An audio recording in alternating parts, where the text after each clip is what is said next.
उत्तर प्रदेश से सीधा प्रसारण देखिए 3 से 9 नवंबर दोपहर 2 से 5 बजे केवल आस्था पर। श्री विठलेश सेवा समिति सीहोर के तत्वावधान में अंतर्राष्ट्रीय कथा श्री विठलेश सेवा समिति सीहोर के तत्वावधान में अंतर्राष्ट्रीय कथा प्रवक्ता भागवत भूषण परम पूज्य पंडित प्रदीप जी मिश्रा सीहोर वाले के मुखारबिंद से गौरी शंकर व गोपेश्वर गोपी के महिमा गान पर आधारित श्री गोपेश्वर गोपी शिव महापुराण कथा का श्री जी निकुंज अजीजपुर कोसी कला मथुरा उत्तर प्रदेश से सीधा प्रसारण देखिए 3 से 9 नवंबर दोपहर 2 से 5 बजे केवल आस्था पर।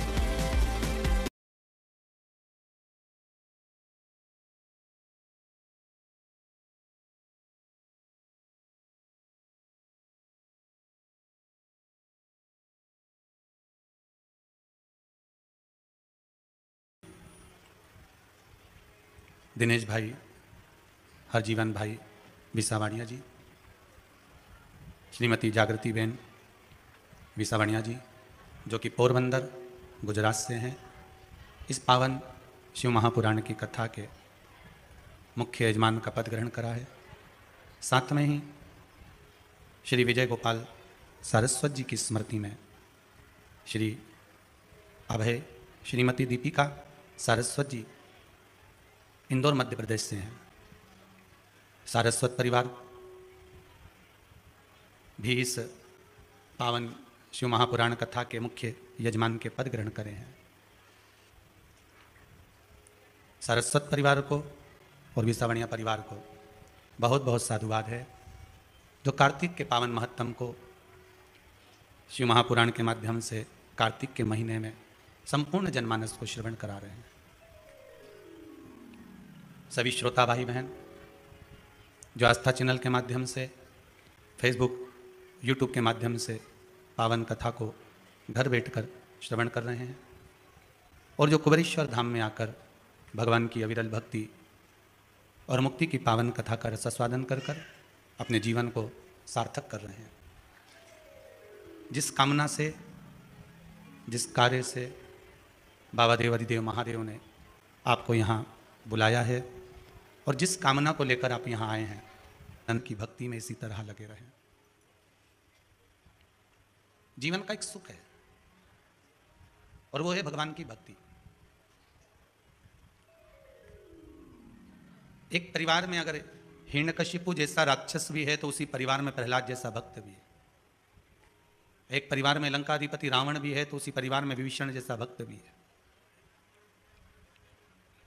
एक परिवार में कंस जैसा द्रोही राक्षस भी है, असुर भी है, तो देवकी जैसी बहन भी है। शिव महापुराण की कथा कहती है कि परिवार के भीतर यह जरूरी नहीं कि सभी धर्मात्मा निकल जाएंगे, परिवार के भीतर यह जरूरी नहीं कि सब पुण्यात्मा निकल जाएंगे। एक बड़े से बड़ा ज्योतिष आचार्य भी होता है ना, विद्वान, अगर कोई बहुत विद्वान भी है कि वो ज्योतिषी भी करता है, सब कुछ करता है, पूजन भी करे, पाठ भी करे, स्मरण भी करे, या भागवत भी बाँचे, या शिवपुराण भी बाँचे, या रामायण भी करे, या गीता भी करे, तो ये जरूरी नहीं है कि उसके बच्चे भी यही करें। ये परमात्मा के द्वारा दिया हुआ कुछ गिफ्ट होता है, ये भगवान के द्वारा दिया गया हुआ कोई सौगात होती है जो जीव को प्राप्त होती है। और जीव उस सौगात को जब प्राप्त कर लेता है, जीव जब उसको प्राप्त कर लेता है, तो उसको प्राप्त करने के बाद उसमें अहमता का भाव नहीं आना चाहिए। हम बीच बीच में कथा में कहते रहते हैं कि कथा करवाने वाला विसावणिया परिवार या सारस्वत परिवार नहीं है, ये तो भोलेनाथ कथा करवा रहे हैं, इनको निमित्त बनाया। कथा वाचने वाले भी पंडित प्रदीप मिश्रा नहीं, कथा वाचने वाला भी मेरा विश्वनाथ, मेरा शंभू है, और कथा सुनने वाले भी आप कुछ भी नहीं, शिव ही सुन रहा है, शंकर श्रवण कर। अपने को केवल एक निमित्त मानिए कि हम एक निमित्त हैं। राम जी को लंका जाने के लिए सेतु निमित्त था, परमात्मा को पाने के लिए शिव महापुराण एक निमित्त है।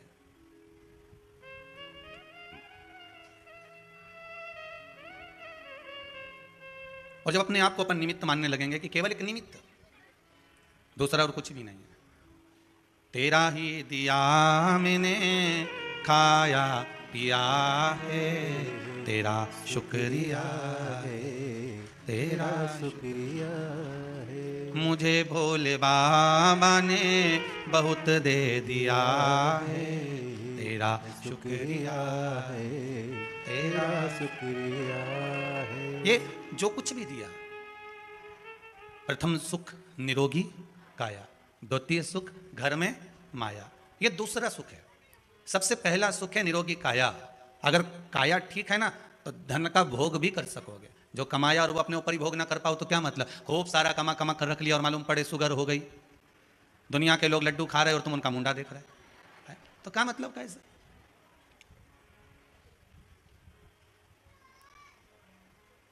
शरीर में सुख नहीं होगा तो धन का भोग कैसे करोगे?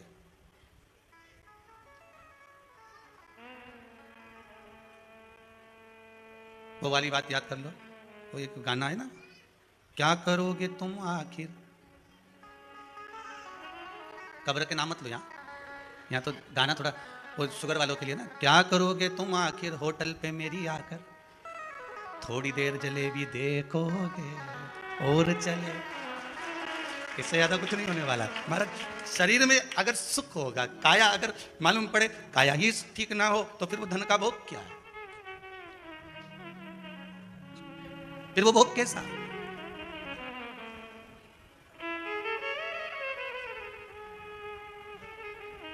कैंसर के हॉस्पिटल में अटैची भर भर कर धन लेकर लोग खड़े रहते हैं, साहब पिता को बचा लो, बहन को बचा लो, भाई को बचा लो, कुटुंब को बचा लो, इसको बचा लो, उसको बचा लो। धन की मूलता नहीं रही साहब। अभी कोरोना महामारी में आपने देखा होगा लोगों के पास धन बहुत था पर हॉस्पिटल में पलंग नहीं था। बोलो सही है कि गलत है? फोन लगा लगा कर लोग बोल रहे थे कि साहब वो पलंग मिल जाए तो देख लीजिए, साहब व्यवस्था कर दीजिए, थोड़ा सा वो ऑक्सीजन का सिलेंडर मिल जाए तो देख लीजिए, थोड़ी सी व्यवस्था करवा दीजिए, थोड़ी व्यवस्था देख लीजिए। अब तुम एक काम करते, 500 की नोट की गड्डी को ऐसा फैला के उसको हवा करते रहते, ऑक्सीजन जाती।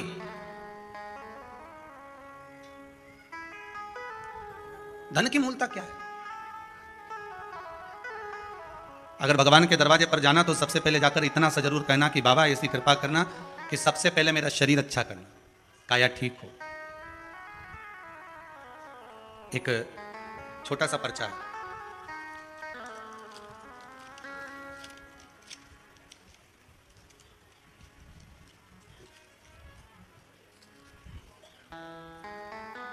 काशी से कोई आई हुई है, रेशम जी। कहाँ बैठी हैं? हाथ उठाइए। रेशम जी काशी से। कहाँ है? आप ही आई हैं? उन्होंने लिखा है,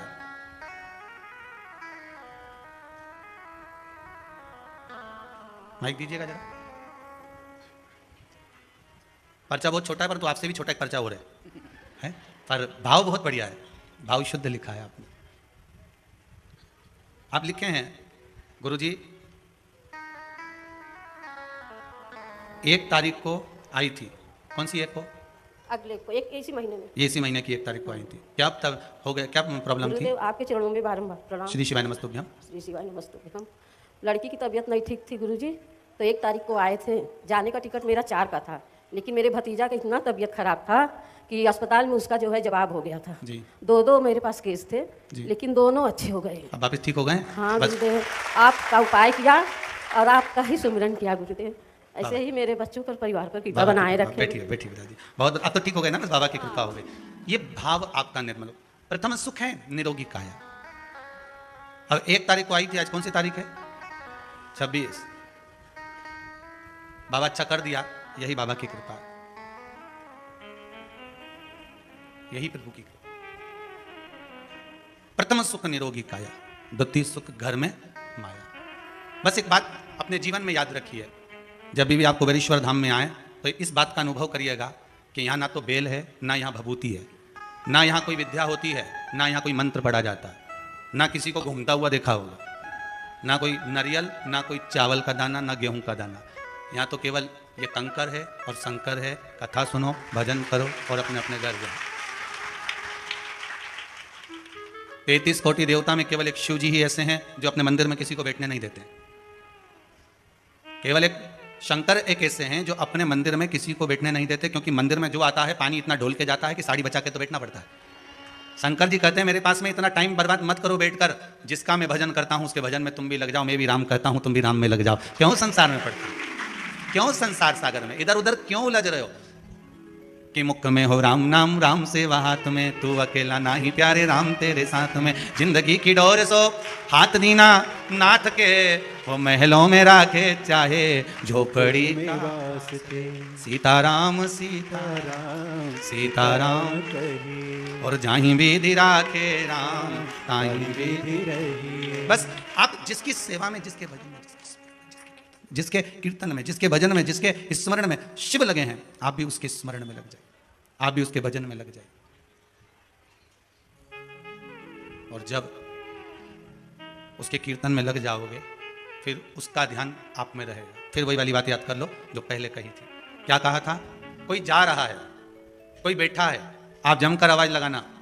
एक बार नहीं सुनेगा, दूसरी बार आवाज लगाना, दूसरी बार नहीं सुनेगा, तीसरी बार आवाज लगाना, तीसरी बार नहीं सुनेगा, चौथी बार आवाज लगाना। एक बार तो पलट कर देखेगा। उसी तरह मेरा भोलेनाथ एक पशुपति व्रत से नहीं माने, एक लोटे पानी से नहीं माने। तो पानी चढ़ाना मत छोड़ना, तो व्रत मत छोड़ना, पलट कर तो देखेगा, ये पक्का है। सुनेगा, जो पलटेगा, वो पलटे बिना नहीं रह सकता। एक बार अपने भक्त की क्यों ना सुने वो? आप बस विश्वास रखकर उससे निवेदन तो करो।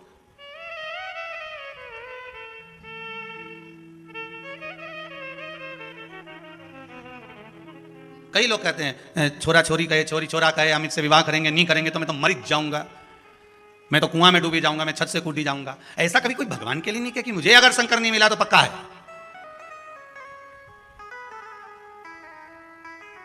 कहा था प्रहलाद जी ने, कहा था ध्रुव जी ने कि अगर आप आओगे नहीं तो मैं भी अपने प्राणों को त्याग दूंगा। जपते रहे, भजते रहे, इतना भजन करा, इतना नाम जाप लिया, इतना नाम कीर्तन किया कि भगवान को पलट कर देखना ही पड़ा।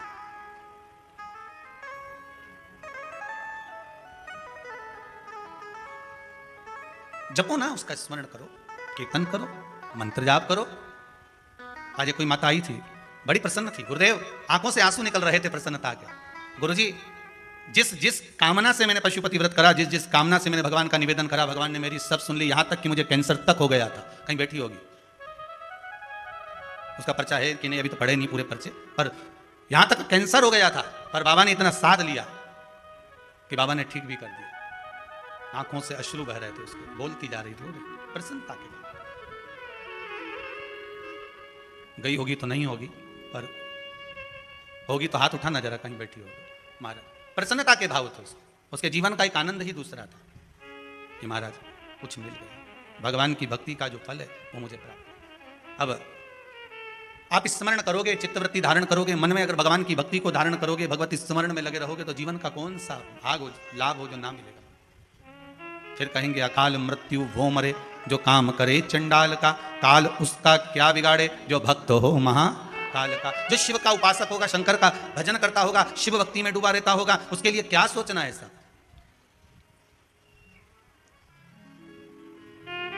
भगवान तो कहते हैं कि प्रथम सुख निरोगी काया, आपका स्वास्थ्य ठीक होना चाहिए।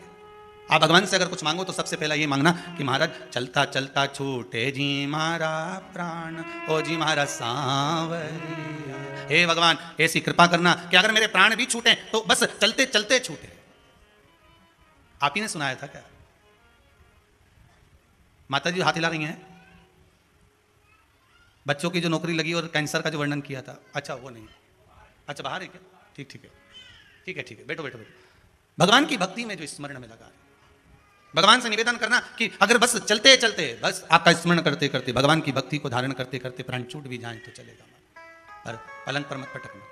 शरीर को ऐसा मत बना देना कि दूसरे पर आश्रित हो जाए। बाबा से निवेदन करते रहना।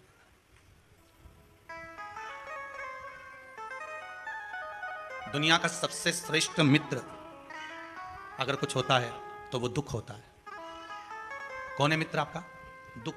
जो ये तकलीफ आती है ना मनुष्य को, ये कष्ट आता है, कुछ जीवन में अगर थोड़ा सा तकलीफ आती है, थोड़ा सा कष्ट आता है, थोड़ा दुख आता है, तो दुनिया का सबसे अच्छा अगर कोई मित्र है तो वो दुख है। इसमें ये परिचय हो जाता है कि कौन अपना और कौन पराया है। और इसी दुख में सबसे ज्यादा अगर कुछ मिलता है तो भगवान करीब में मिलता है, क्योंकि दुख आता है तो दुनिया के लोग भगवान की भक्ति में लग जाते हैं। फिर अगर दुनिया में मित्र दुख है तो उस दुख में सबसे ज्यादा साथी कौन है? जो दुख का निवारण कर सकता है? तो कहा गौ और गुरु। कौन कौन? गौ और गुरु। जब जीवन में दुख सामने खड़ा दिख रहा हो, जब लग रहा हो कि यह दुख भारी है, तो गौ और गुरु इन दोनों की शरणागति ग्रहण कर लो। शरणागति से मतलब क्या है? क्या तुम गौशाला में जाकर रहना चालू कर दोगे? अरे बोलो तो नहीं। कार में है त्योहार, Maruti Suzuki Arena, find a match.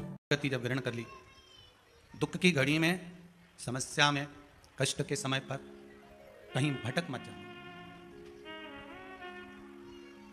उस दुख की घड़ी में कहीं भटकना मत। आज एक बेटी दिल्ली से आई हुई थी सुबह, वो कह रही थी गुरुदेव सब जगह से ऐसा कोई विद्या नहीं, ऐसा कोई तंत्र नहीं, ऐसा कोई मंत्र नहीं, ऐसी कोई जगह नहीं जहां मैं गई नहीं, और सब जगह केवल एक ही चीज़ देखी है कि लोगों ने केवल लूटा है धन से और समय बर्बाद किया। आखिरी बार आ रही हूँ, इसके बाद शायद मेरा विश्वास परमात्मा में रहे ना रहे। हमने उस बेटी को इतना ही कहा है कि यहाँ भी आए हो तो ये विचार कर कर जाना कि भूमि पर नमन कर कर, प्रणाम कर कर, उसको एकांत में बोल कर, विश्राम एक जगह लेकर कहीं उसको कहकर जाना। हमसे कहने से कुछ नहीं होगा। हम तो वहाँ बैठकर केवल आपसे श्री शिवाय नमस्तुभ्यम बोल लेते, केवल आपसे निगाह मिली और श्री शिवाय नमस्तुभ्यम आपका हमने स्मरण कर लिया, आपने बोल लिया साथ में, बस उतना बहुत है। क्योंकि महाकाल बाबा की कथा से एक चीज़ सीखे हैं, क्लास में कितने पीरियड अटेंड कर रहे हो, कितने सब्जेक्ट पढ़ रहे हो, उससे मतलब नहीं है, जिसमें हाजिरी भराती है उस समय पर होना जरूरी है। Bhairav Singh yes sir, Kamlabai yes sir, तो वो बस श्री शिवाय नमस्तुभ्यम, यही बाबा की हाजिरी है, ये समझो आप, यही बाबा का नाम। गौ और गुरु इन दोनों की शरणागति ग्रहण करो। गुरु मार्ग बताएगा, गुरु होता ही थोड़ा मार्ग। एक चेले ने गुरु जी से कहा गुरुदेव मेरी बहन की शादी है, बहुत गरीब है हम लोग, हमारे पास में धन नहीं है गुरुदेव, बड़ी मुश्किल से शादी हो रही है। गुरु जी ने कहा ठीक है बेटा, कब जाना है? गुरु जी बस मैं कल निकल जाऊंगा। वो जाने लगा, गुरु जी को प्रणाम करने आया तो गुरु जी ने कहा दूसरे चेले से ला, अंदर अनार रखे ना, एक झोला में भर के ला दे इसको। उसको एक झोला में अनार दे दिए, ये ले जा तेरी बहन की शादी में। अब उसने मन में सोचा 6 दिन तो जाने में लग जाएंगे, अनार जाते जाते सड़ जाएंगे। अब गुरु जी को तो सोचना चाहिए, इतना धन है गुरु जी के पास में, कोई कमी है? इतना बड़ा मठ मंदिर लेकर बैठे हैं गुरुदेव, थोड़ा बहुत धन अगर दे देते तो मेरी बहन की शादी में लग जाता। पर गुरु तो गुरु है, महाकंजूसड़ा धरा।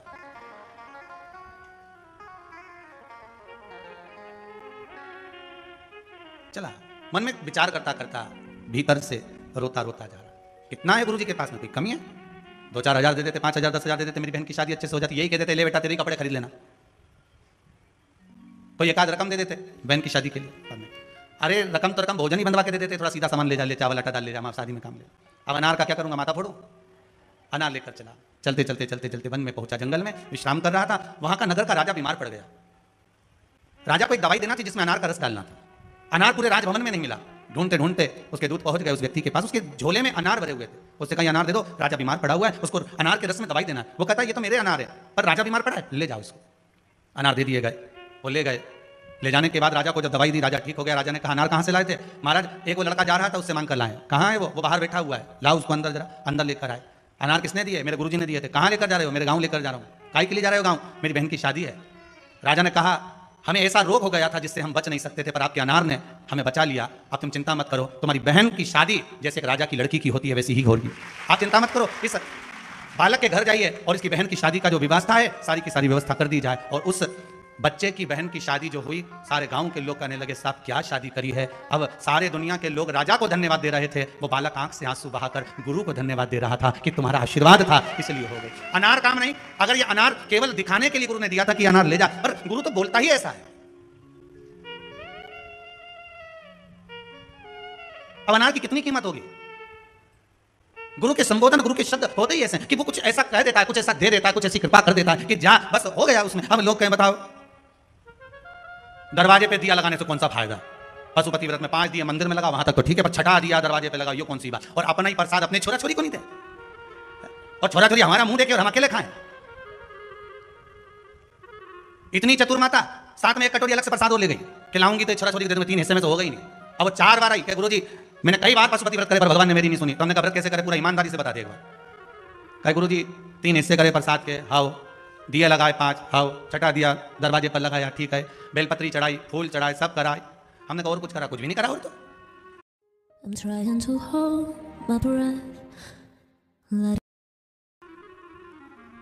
पक्का? बिल्कुल पक्का। हमने कहा अब की बार अगर व्रत करे तो शाम को जो पूजन करने जाए ना, तो पूजन करके जब वापिस आए तो तेरी थाली का फोटो भेज देना, बस तेरी थाली का फोटो भेज दे। लड़की का फोटो देख के समझ में आ जाए कि छोरी कैसी है, थाली देखकर समझ में आ जाए कि पूजन कैसी हुई है, अभी मालूम पड़ जाए। तो उसने थाली का फोटो भेजा, तो एक प्रसाद का हिस्सा अलग रखा था और एक प्रसाद उसकी कटोरी में रखा था, स्टील की प्लेट में, और एक अलग रखा था दोने में। हमने फोन कर पूछा, ये बताइए दोने में कौन सा प्रसाद रखा है? तो वो 3 हिस्से करे वो, और ये कटोरी में तो घर में छोरा-छोरी रहे, उनके सामने अकेली खाऊं तो अच्छा लगे, तो उनके लिए बस। हमने कहा ठेले पर जाकर छोरा-छोरी चाउमीन खाए, तेरे लिए ना है? अरे बोल तो जरा। तो एक जगह सोमवार के अगर नी भी दिया तो कोई दिक्कत? इतना सा प्रसाद में ठीक है। उसने कहा गुरुजी गड़बड़ है क्या? पूरी गड़बड़, इसीलिए भगवान नहीं सुना होगा। हमने कहा हो सकता है, अब की बार बिना उसके कर दे। चालू है उसके सोमवार, अब चौथा पांचवा मालूम पड़ेगा वो तो है? यहाँ तो बाबा ने कृपा कर दी, सोमवार का भी इंतजार नहीं करा। एक माता ने लिख के भेजा, करवा चौथ वाला उपाय करा था गुरुजी। बट आप लोग प्रश्न पढ़े, पत्र पढ़े सुंदर, किसने लिखा है? करवा चौथ का उपाय करा था और बेटे का जॉब लग गया। कहाँ है वहाँ? अब पत्र ढूंढूंगा, टाइम लगेगा, खड़ी हो जाओ, जहाँ भी हो आप ही हो। हाँ जरा दो, जरा माइक दो जरा।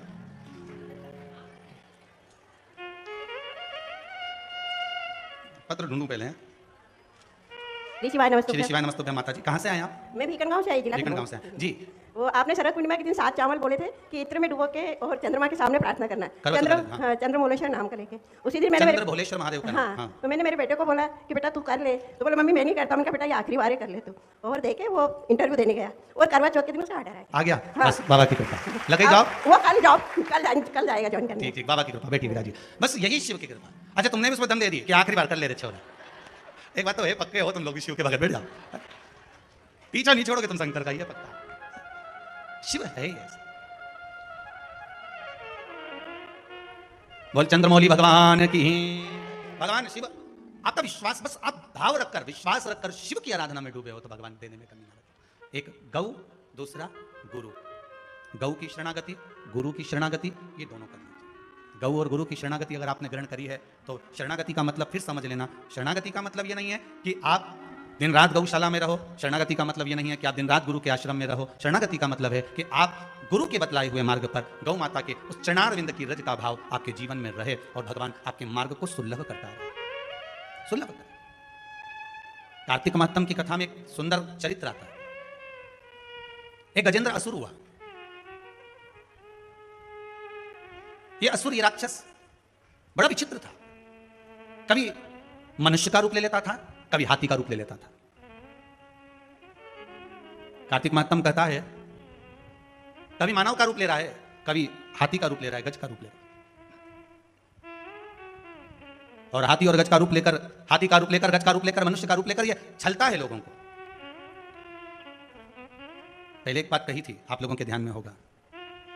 एक मुखी रुद्राक्ष और एक मुखी व्यक्ति बड़ी मुश्किल से मिलते हैं। क्या क्या? एक मुखी रुद्राक्ष और एक मुखी मनुष्य, मानव, व्यक्ति बड़ी मुश्किल से मिलते हैं।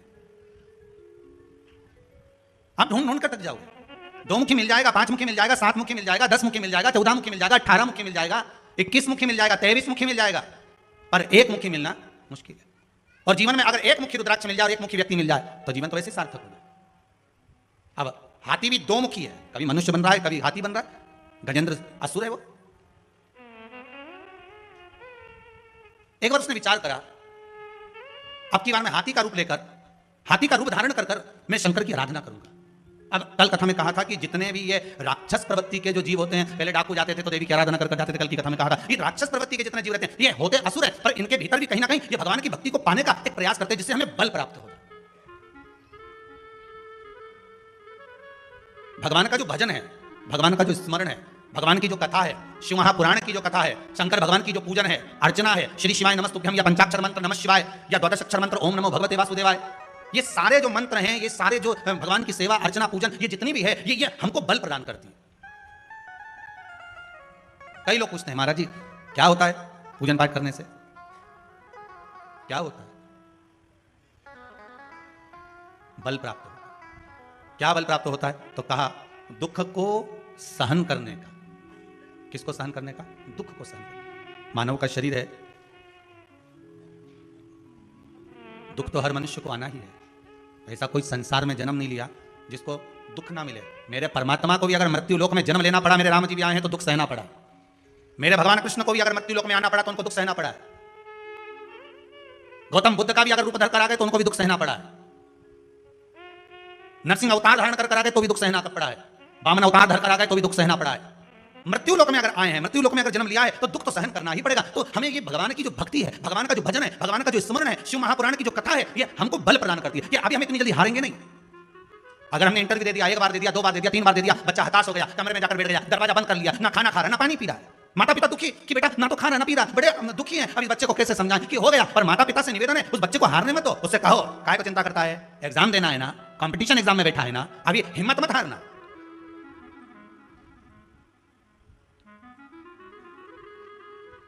जरा सा भारत और पाकिस्तान का मैच हुआ अभी, और अगर हमारे भारत के खिलाड़ी हर बार जीतते रहे, एक बार अगर हारे हैं तो उसमें परमात्मा का आशीर्वाद समझना कि भगवान ने यह कृपा कर कर हराया है कि तुम्हारे नजदीक में रहने वाले दोगले कितने पनप रहे हैं, उनको दिखाना।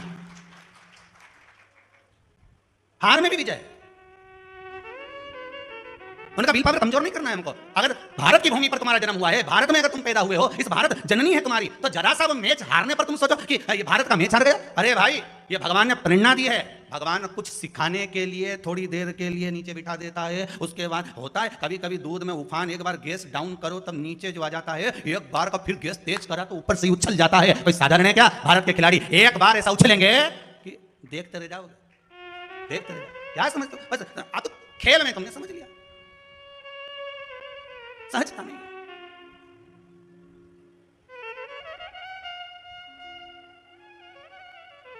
महाराज जुए में पांडव और कौरव में जम के बोलिए, हारे कौन थे? जम के बोल दो जरा। जुए में, चौसर खेलने में, कौरव और पांडवों के उस चौसर में, उस जुए में हारे कौन थे? पांडव। अर्जुन ने भगवान कृष्ण से कहा कि नहीं आपको मालूम है हम चौसर में हार गए, हम जुए में हार गए।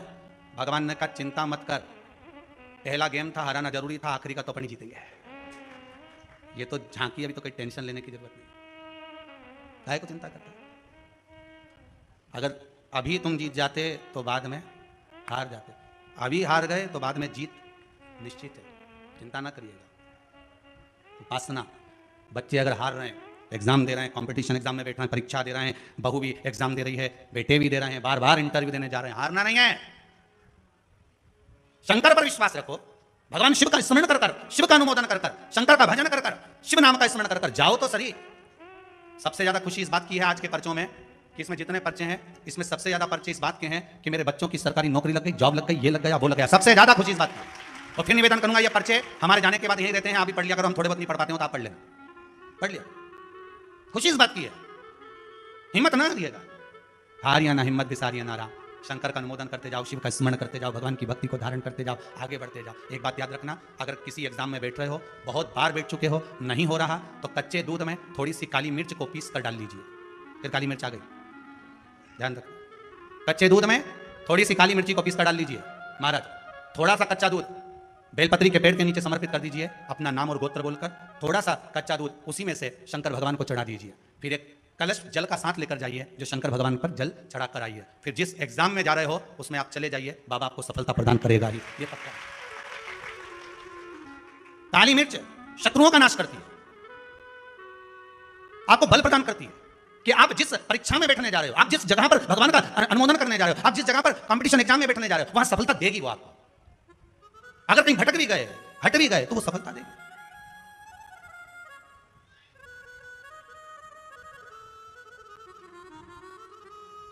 अभी कुछ दिन पहले की बात है,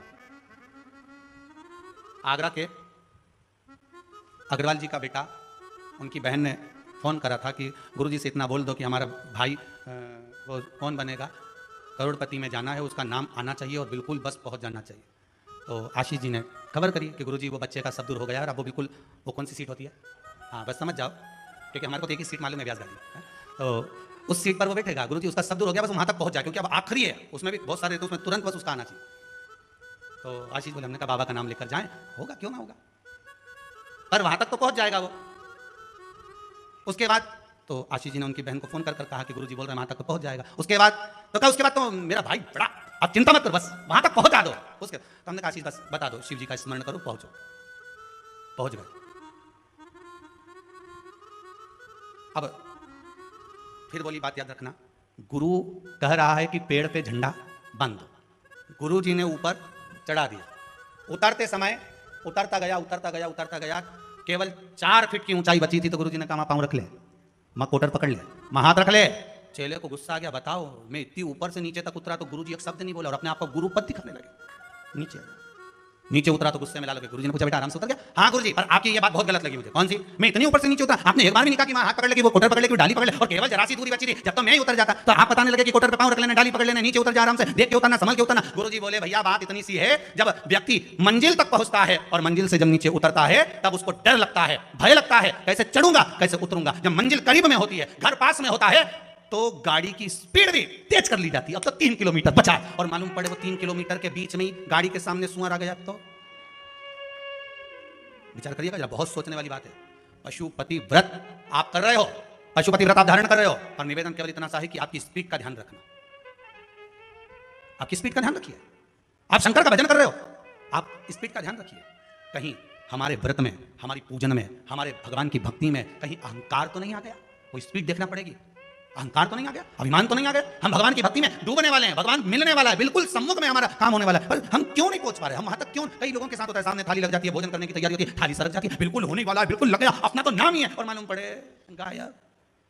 कहीं स्पीड तो तेज नहीं कर ली हमने अपनी गाड़ी की? कहीं अहंकार में तो नहीं डूब गए हम? इसका स्मरण रहे। अहंकार में 3 गए धन, वैभव, वंश, ना मानो तो देख लो रावण, कौरव और कंस। एक जगह कहीं विचार करिएगा। हाथी, गजेंद्र, असुर सूंड में पानी भरता है, शिव जी पे छोड़ता है, फिर पानी भरा, फिर छोड़ा, फिर पानी भरा, फिर छोड़ा, फिर पानी भरा, फिर छोड़ा।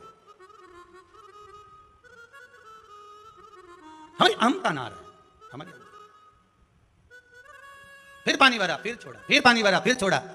विश्वनाथ, शंभु, त्रिकालदर्शी, कैलाशी प्रसन्न हो गए। मांग तुझे क्या चाहिए? कई लोग कहते हैं शंकर जी पे पानी चढ़ाने से होता क्या है? तो असुर पर अगर वो प्रसन्न हो सकता है तो आप तो, और हम तो संसारिक मानव है, मनुष्य है, प्रसन्न हो गया। मांग तुझे क्या चाहिए? बस कृपा कर दीजिए। क्या? इतनी सी कृपा कर दो कि मैं जब आपको बुलाऊं मेरा शंकर मेरे सामने आ जाए, मेरा शिव मेरे सामने। क्यों ना देगा? अगर आपका विश्वास है, भाव सिद्ध है, तो ऐसी कई सीट मिल जाएंगी जहां आपको बैठना है। अगर आपका विश्वास शंकर से, वो बच्चा जब उस सीट पर बैठा तो प्रसन्नता हमको भी हुई कि वहां पहुंच गया। विश्वास रखकर पहुंचा है तो क्यों ना मिलेगा? भरोसा रखकर गया तो क्यों ना मिलेगा? बस विश्वास दृढ़ होना चाहिए, भरोसा दृढ़ होना चाहिए। हाथी ने मांग लिया, जब जब बुलाऊं तब शिव को आना पड़ेगा। शंकर जी तो उन्होंने कह दिया तथास्तु, बुला लेना, आ जाऊंगा। अब ये हाथी, गजेंद्र जो असुर है, राक्षस है, गजेंद्र असुर, ये उपद्रव मचाने लगा, कहीं किसी को मारे, किसी को फेंके। और जब इसको याद आए तो शंकर जी को याद करके बुला ले, शंकर जी सामने आ जाए। मांग तुझे क्या चाहिए? प्रभु भोलेनाथ जी बोले हाँ बोलो, क्या चाहिए बोलो। बस बहुत तेज भूख लग रही है, आज भोजन की व्यवस्था नहीं है। शंकर जी बोले ये काम और रह गया था। शंकर जी का बिला कर देता हूँ। पार्वती जी के पास पहुंचे, जगत जननी सुनो भोजन कुछ बनाया है? पार्वती जी हाँ बोली, प्रभु जी ये लीजिए। शंकर जी लेकर चले गए और ले जाकर उन्होंने तुरंत गजेंद्रासुर को दे दिया। गजेंद्रासुर को जैसे ही दिया, गजेंद्रासुर ने भोजन किया। पार्वती जी के पास में शिव जी वापस आए, लाओ पार्वती भोजन। तो भोले ना अभी तो लेकर गए थे। शंकर जी बोले तो असुर ने मांगा था तो उसको दिया है। पार्वती जी बोली आपको 50 बार पहले भी कहा है अपना टिफिन खुद खाया करो, कहां दूसरे को देकर आ जाते। भगवान भूत भावन भूतेश्वर बड़े प्रसन्न। गजेंद्रासुर जब शिव को बुलाए, शंकर तब आ जाए। आज देवऋषि नारद देख रहे थे कि गजेंद्रासुर ने जैसे ही शंकर जी को बुलाया और भगवान आए तुरंत, और अभी शंकर जी आकर गए और गजेंद्रासुर ने फिर बुलाया और शिव फिर आ गए। कार्तिक महत्तम की कथा कहती है बार बार मेरे भोलेनाथ जी को बुलाया जा रहा है और बार बार भोलेनाथ जी आ रहे हैं। नारद जी थकित रह गए, नारद जी पहुंच गए सीधे गजेंद्रासुर के पास में। हर हर महादेव। क्या बात है? मैंने देखा है आप बार बार शंकर जी को बुला रहे हो, शंकर जी आपके यहाँ आ रहे हैं, मेरी एक बात मानोगे? देवऋषि नारद बोलो क्या चाहते हो? देवऋषि नारद जी बोले बार बार शंकर जी को बुलाने में समय बर्बाद होता है, शिव जी जाते हैं फिर आते हैं, फिर जाते हैं फिर आते हैं। इससे अच्छा है तुम एक काम करो, अगर शंकर तुम्हारा कहना मानते हैं तो शंकर जी को अपने भीतर उतार लो। शंकर जी को अपने अंदर उतार लो, शिव जी को अपने अंदर, हाँ शंकर जी को अपने अंदर उतार लो। हाँ अब ये बहुत बड़ी बात आई है महाराज यहां पर कथा में। कई लोग कहते हैं इनके शरीर में वो देवता उतरी गया। अब अभी देखना तुम, शंकर जी जो उतरेगा, देवता को और कहीं जगह नहीं मिली जो तुम्हारे शरीर में उतरी गया। और तुमने ऐसा कौन कौन सा पुण्य का काम करा नहीं देवता तुम्हारे अंदर उतरी गया? बोलो तो सही, कौन सा तुमने 40 साल 30 साल अन्न नहीं खाया? कौन सा तुमने किसी को गाली नहीं दी? कौन सा तुमने किसी का अपशब्द नहीं किया? कौन सा तुमने गजब का काम कर दिया कि 24 घंटे 3.5 करोड़ रोम छिद्र मनुष्य के शरीर में होते हैं, तो क्या तुमने एक दिन में 3.5 करोड़ बार भगवान का नाम लिया? अरे बोलो जम के, तो फिर देवता को तुम्हारा ही शरीर क्यों मिला? ने तुरंत कह दिया देवता इसमें उतरी गया, इसका शरीर में देवता भर गया। तो मेरे को एक बात समझ में नहीं आया, देवता इसी को क्यों ढूंढ के आया? आखिर कारण क्या था देवता? एक आध देवता मिली जाएंगे तो पूछ लूं, बोलो रे कमलाबाई में क्यों आया? बता जरा, ये बेरू सिंह में क्यों आया तू है? और ये रामकली में काय घुसी गया? ये तो बता मेरे को कि ये आखिर कारण क्या था? ने देवता ही में भर गया, अभी भराएगा देखो।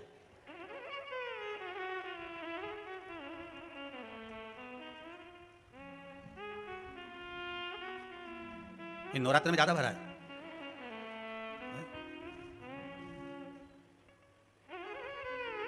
कहीं की कथा में नहीं मिला, बस यही कथा में मिला है कार्तिक की। अच्छे से सुन लेना कि देवता भराया और फिर निकला तो कैसे निकला, ये देखिएगा।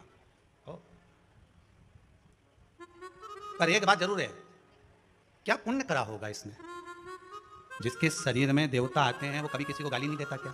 सत्य बताना, क्योंकि देवता आते होंगे जब ही नहीं देता होगा, उसके बाद तो दिन रात एक आध बार तो मुंडा से असत्य तो बोलता ही होगा, झूठ भी बोलता होगा, कपट भी करता होगा, बेईमानी भी करता होगा, कुछ गलत कृत्य भी करता होगा। फिर देवता इसी के शरीर में कैसे आ गया, इसमें कैसे भरा गया? वो सोचने वाले गजेंद्रासुर कह रहा है, गजेंद्रासुर। देवऋषि नारद कह रहे हैं अगर तुम भगवान शंकर के इतने भगत बार बार शिव जी को बुलाते हो तो ये काम करो ना कि शंकर जी को अपने भीतर जम के बोलो उतार लो। तो क्या शंकर जी को मेरे अंदर उतार लो? हाँ, तो क्या एक बार प्रैक्टिकल करके देखो। इन्होंने तो शंकर जी से निवेदन करा, भोलेनाथ पधारो। जैसे शंकर जी आए, मांग गजेंद्रासुर क्या चाहिए? तो गजेंद्रासुर ने कहा आप मेरे शरीर में अंदर बैठ जाओ। शंकर भगवान बोले फिर से बोलना, फिर से बोल। बस बार बार आप आते हो फिर चले जाते हो, मुझे बार बार बुलाना पड़ता है, मेरे शरीर में आकर तुम बैठ जाओ। शंकर जी बोले फिर सोच ले, सोच लिया, आप तो बैठ जाओ। पक्का? पक्का। भगवान शिव देवऋषि नारद को देखकर मुस्कुरा दिए। अब इस्माइल भी नहीं समझ में आ रही कि मुस्कुराए तो क्यों मुस्कुराए। भाई पत्नी पति के सामने इसलिए मुस्कुराती है कि 500 का नोट चाहिए, दिवाली चल रही है। अब यहां तो मुस्कुराने का तो कुछ कारण समझ में आना चाहिए कि मुस्कुराए तो मुस्कुराए क्यों? आखिर मुस्कुराहट आई क्यों? शंकर भगवान देवऋषि नारद के सामने मुस्कुरा दिया तो देवऋषि नारद धीरे से बोले श्रीमन नारायण। भगवान शिव समझ गए नारद जी बड़ी कृपा कर दी, बहुत मुझे बुला रहा था, बार बार बुलाता था, बार बार बुलाता था, घर देखूं कि के देखूं, राम जपूं कि इसके पास आऊं, बार बार बुला रहा था। पर नारद जी आज बड़ी कृपा कर दी, आज पीछा छुड़ाया, आज इसका अंत समय आ गया। बस अब देख लीजिए जरा, बहुत ध्यान देना महाराज, जिसको बुरी लगे नहीं भले लग जाए, पर कथा कथा है कि देवता जब शरीर में आके नहीं कि उतरी जाए तो उतर तो जाए, मना नहीं है, पर देवता जब निकले तो क्या करके निकले वो समझ लीजिए। इसलिए मेरा हाथ जोड़कर निवेदन है कि ढोंग प्रपंच छल छिद्र इन सब से दूर हो जाइए, सबसे दूर। धर्म का व्यापार मत बनाओ, धर्म का धंधा मत बनाओ। आज सबसे ज्यादा अगर हंसी भारत की भूमि पर उड़ रही है तो हमारे धर्म की उड़ रही है, धर्म की हंसी उड़ रही है।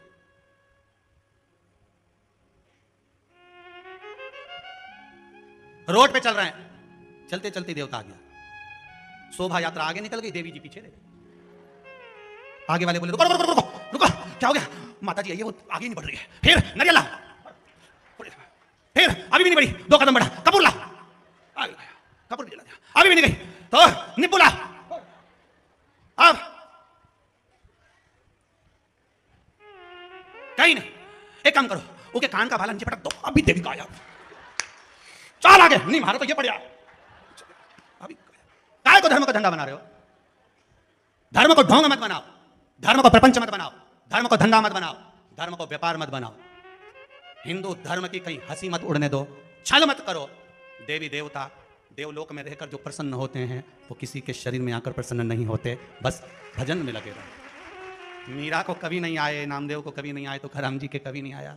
यहाँ तो किसी के नहीं आया, वो तो भगवान की भक्ति में लगे थे। बस उनके सामने गजेंद्रासुर के शरीर में शिव जी से करें आप मेरे अंदर बैठ जाओ। शंकर भगवान ने एक शिवलिंग का स्वरूप बनाया और श्वास द्वारा मेरे शंकर भगवान उस गजेंद्रासुर के शरीर में जाकर बैठ गए। कार्तिक महत्तम कराए शरीर में जाकर जब गजेंद्रासुर के भगवान शिव बैठे, गजेंद्रासुर शंकर भगवान को अपने हृदय में जब बिठा लिया, उदर में अपने भीतर जब बिठा लेता है, तब चारों तरफ हाहाकार मच गया। भगवान विष्णु के पास खबर गई कि शिव नहीं है। निर्णायक दल में से शंकर जी गायब हो गए। शंकर कहां हैं? ढूंढा जाए। ढूंढने के लिए गुप्तचर भेजे। मालूम पड़ा कि शंकर भगवान तो गजेंद्रासुर के हृदय में अंदर जाकर बैठ गए, शिवलिंग की आकृति में बैठ गए। अच्छा, अब इनको प्रकट कैसे करा जाए? इनको प्रकट कैसे करा जाए? तो कहा प्रकट करने का एक तरीका है। क्या? भगवान विष्णु ने कहा भजन से बढ़िया कोई तरीका नहीं हो सकता। चलो, भगवान नारायण ने अपने साथ में ब्रह्मदेव, इंद्रदेव, वरुणदेव, गरुणदेव, सारे देवताओं को लिया और मृदंग का नाद करते करते, भगवान शिव का गुणगान करते करते जैसे गजेंद्रासुर के सामने पहुंचे और गजेंद्रासुर के सामने पहुंचकर उन्होंने जो आवाज लगाना चालू करी, भगवान को लगा मेरे नारायण मुझे ढूंढने के लिए आए हैं, मैं नारायण के बिना नहीं रह सकता, नारायण मेरे बिना नहीं रह सकते। भगवान अपने शिवलिंग के टुकड़े टुकड़े कर दिए और गजेंद्रासुर के शरीर में से फूट फूट कर निकल गए। भगवान शंकर जब शरीर से बाहर निकले, तब देवता भी देखकर घबरा गए कि शरीर में से भगवान फूट फूट कर निकल रहे हैं। फूट फूट कर।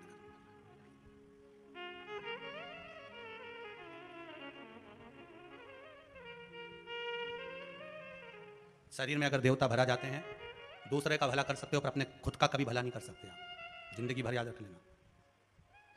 यहां कह रहा है गजेंद्रासुर के शरीर में से फूट फूट के निकले भगवान शिव का कड़कड़ निकला। घर में अगर आपको आ रहे हैं कुछ भी, तो घर के जो सदस्य रहेंगे ना, वो बहुत दुखी रहेंगे, तन से, मन से और धन से सुखी नहीं हो सकते। दुनिया वालों को भले आप नारियल दे दो, अगरबत्ती दे दो, 4 दाना दे दो, कह दो ये हो जाएगा माना, पर तुम नहीं सुखी हो सकते। फूट कर निकला। अंत देखना था गजेंद्रासुर का। और गजेंद्रासुर को इतनी जल्दी मर जाता? शिव जी की भक्ति कर रहा था, शंकर का गुणगान कर रहा था, शंकर का अनुमोदन कर रहा था, ऐसे कैसे मर सकता था गजेंद्रासुर? पर नारद जी ने चाल चल दिया। नारद जी ने कहा शिव जी को अंदर बिठा ले, अपने अंदर उतार ले, और भगवान अंदर उतर गए। भगवान अंदर उतर निकल गए शरीर से। भगवान विष्णु ने शिव जी को देखा, शंकर भगवान ने भगवान विष्णु को देखा। दोनों की आंखों से जल बह रहा है, जल बह रहा है। गजेंद्रासुर ने जो शरीर में से शिव के कण निकल रहे थे, हाथ जोड़कर कहा प्रभु कुछ मुझ पर कृपा करिएगा। शिव जी ने कहा गजेंद्रासुर सुन, मैं तुझे वर देता हूं, वर प्रदान करता हूं। जिस समय पर देव दीपावली होगी, कार्तिक की पूर्णिमा, जम के बोलिए कौन सी? कार्तिक की पूर्णिमा, जिस दिन देव दीपावली होगी, जिस दिन नाग दीपावली, देव दीपावली मनाई जाएगी, दिया प्रज्वलित करने के बाद जब दीप ठंडा हो जाएगा, उस ठंडे दीप में, ठंडा होने के बाद दिया जब ठंडा हो जाता है, बाती लगाने के बाद उसमें जो तेल रह जाएगा, बाती का अंश रह जाएगा, उसके फल से, कार्तिक महीने के फल से तेरी गति सवरेगी और तू नारायण के धाम में सदा विराजमान रहेगा। उस कार्तिक की पूर्णिमा के दीप की जली हुई बाती के भी पुण्य का भाग गजेंद्रासुर को मिल गया। कार्तिक महत्तम का इतना प्रमाण है महाराज।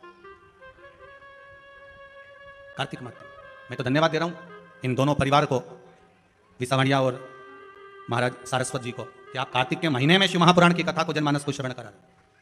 और कार्तिक महत्तम का जो विशेष वर्णन है वो जीवन का सुख है। हम फिर निवेदन करेंगे, कार्तिक के महीने में आप कुछ नहीं कर सकते तो कहीं पीपल की जड़ के नीचे, कहीं आंवले की जड़ के नीचे, कहीं बेलपत्री की जड़ के नीचे आप जाकर उस वृक्ष के नीचे दीप जरूर लगाओ, जलाइए। कार्तिक का महीना चल रहा है, अगर ज्यादा दुख है, तकलीफ है, तो दुख दहन स्त्रोत का पाठ। कौन सा पाठ? दुख दहन स्त्रोत का पाठ। आप इन 3 वृक्ष में से, आंवला हो, पीपल हो, चाहे बेलपत्र हो, इन 3 वृक्ष के नीचे कहीं पर भी बैठकर आप उस पाठ का स्मरण करो, घी का दीप लगाकर। बाबा चाहेगा मेरा विश्वनाथ तो आपके दुख को नष्ट करेगा और सुख का आनंद प्रदान करेगा। दुख दहन स्तोत्र का पाठ, शिव उपासना।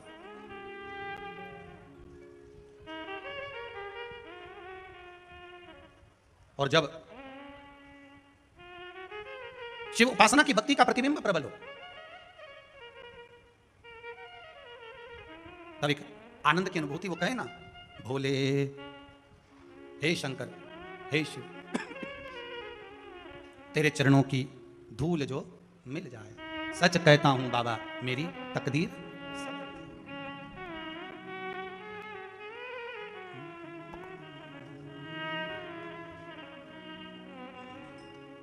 भोले इस जीवन, भोले तेरे चरणों की, भोले तेरे चरणों की, कर धूल जो मिल जाए,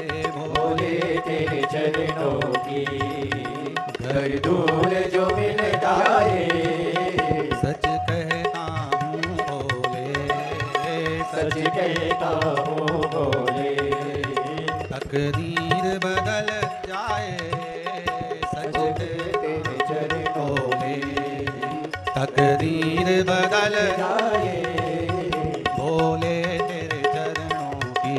हे शंभु त्रिकालदर्शी, कैलाश अविनाशी, हे शंकर करुणा सागर करने वाले करुणा, हे दया के बिंदु, हे कृपा सागर, हे करुणा सागर शिव, बस केवल आपके चरणारविंद की रज ही अगर प्राप्त हो जाए, केवल चरणों का रस स्वादन ही मिल जाए तो जीवन की सार्थकता बन जाती है। गजेंद्रासुर जिसके नस मस जितनी नसें थीं उसमें से भगवान शिव का ही एक कण कण मात्र प्रविष्ट हो गया। शिव कथा कहती है, भगवान शंकर का पावन चरित्र वर्णन कर रहा है, शिव महापुराण की कथा कर रही है, बाबा का पावन चरित्र वर्णन कर रहा है। महाराज कल कथा में अपन ने जो श्रवण करा था उस चरित्र का आनंद, बड़ी आवाज भगवान शिव की कथा कहती है, भगवान शंकर का पावन चरित्र कह रहा है। बिंदुक चंचुला का जो स्मरण है, बिंदुक प्रेत योनि में रहकर भगवान शिव की कथा सुन रहा है और चंचुला देवी इस पावन कथा का स्मरण करा रही है। पर जब दृढ़ भक्ति होती है, भक्ति की जब दृढ़ता होती है, तब जाकर कहीं परमात्मा के पथ पर हम पहुंच पाते हैं। दृढ़ भक्ति के बल पर हमें परमात्मा मिल पाता है। बहुत दूर से नाम सुना और सुनने के बाद ये विचार किया कि हम चले जाएंगे तो हमारा ये काम हो जाएगा, उससे ज़्यादा जरूरी है आप मत आओ। पहले भी आस्था चैनल पर जितने श्रोता भाई बहन कथा सुन रहे हो या फेसबुक यूट्यूब पर कथा सुन रहे हो, हमने उनसे एक बात कही है कि आप तो वहीं टीवी चैनल के सामने अपने मन में भाव प्रकट करो कि हमारा बाबा ये कृपा कर देना, कार्य हो जाए, बाबा करुणा कर दे, तब भक्ति दृढ़ हो, विश्वास दृढ़ हो, तब भगवान के दरवाजे पर। किसी पर प्रेशर देकर या किसी को बहुत डराकर हम फिर निवेदन, शिव महापुराण में कहीं ऐसा नहीं निकला कि ऐसा करोगे तो उससे ये हो जाएगा। पूरी पुराण सुनना, जितनी यूट्यूब पर कथा डली हो, कहीं पर आपको शिव पुराण में भय बताया कि ऐसा करोगे तो ऐसा हो जाएगा, भय नहीं बताया। शिव महापुराण में तो यहां तक कहा कि अगर आपने जल चढ़ा दिया, दूध चढ़ा दिया, और हो सकता है कभी कभी गलती से कुछ कलश का स्पर्श भी शिवलिंग पर हो गया हो सकता है गलती हो जाती है, मानव का शरीर है, ये तो मानव पुतला है, गलतियों का पुतला है। गलती किससे होती है? मनुष्य से। भगवान से कभी गलती हुई क्या? अरे बोलो तो सर, गलती हुई परमात्मा से। परमात्मा अगर गलती करता तो क्या बात है, गलती हमेशा मानव से हुई है, और परमात्मा कभी गलती नहीं करता, परमात्मा तो हमारी गलतियों को माफ कर देता। शिव महापुराण में कहीं भय नहीं बताया, भय का कोई चरित्र नहीं आया कि आपने ऐसे पूजन करोगे तो उससे ये हो जाएगा, ऐसी पूजन करो तो उससे ये हो जाएगा, नहीं, भय नहीं। शिव महापुराण तो कहती है भाव रखो, भय हटा दो। चंचुला देवी वेदव्य है। अब उसने सुना कि वेदव्य शिव महापुराण की कथा में जजमान कैसे बने, मन में एक भ्रम उत्पन्न हो जाता,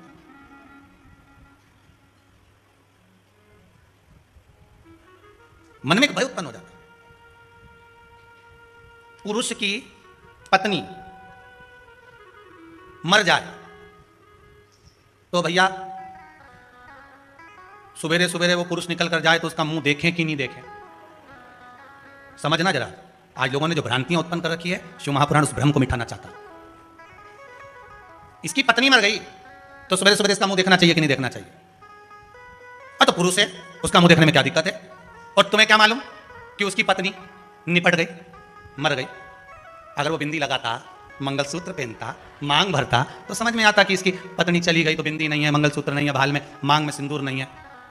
पर नारी, उसका पति चले जाता है तो लोग साधारण सी भाषा में कह देते, सुबह सुबह मुंह देख लिया, ओ ऐसा, कहां जा रही थी, पूजन करने जा रही थी, उसका मुंह दिख गया, कहां लिखा? जन्म परमात्मा ने दिया है, मृत्यु परमात्मा देते हैं। महाराज, किसका संबंध, किसका साथ, किसके साथ कितना है, ये वो लिख कर भेजता है। तुम किसी का मुख देखकर ये निर्णय नहीं ले सकते कि ये गलत है कि सही है। एक बेटी ने प्रश्न किया है, उसने लिखकर भेजा है, मेरा नाम मत बोलना, नहीं बोलूंगा। एक बेटी ने लिखकर भेजा है, मैं कथा में बैठी हूं, कोरोना महामारी में मेरा ससुर भी चले गया और मेरा पति भी चले गया, और हम दोनों घर में सास और बहू अपने छोटे से बच्चे को पाल रहे हैं। आज हमारे परिवार के लोग हम निकल कर जाते हैं तो पूजन में कोई जाता है तो हमारा मुंह नहीं देखते। मेरा निवेदन केवल उसका नाम नहीं लूंगा ना, उसको मैं खड़ा करूंगा। ऐसी एक बेटी नहीं, एक माता नहीं, ना जाने कितनी होंगी। अगर मुख देखने की लीला होती तो मेरे राम जी महाराज के पिताजी दशरथ जी शांत हुए थे तो मेरी 3 माताओं का भी तो मुख था। कौशल्या मैया, केकई मैया, सुमित्रा मैया, वो भी तो रहे।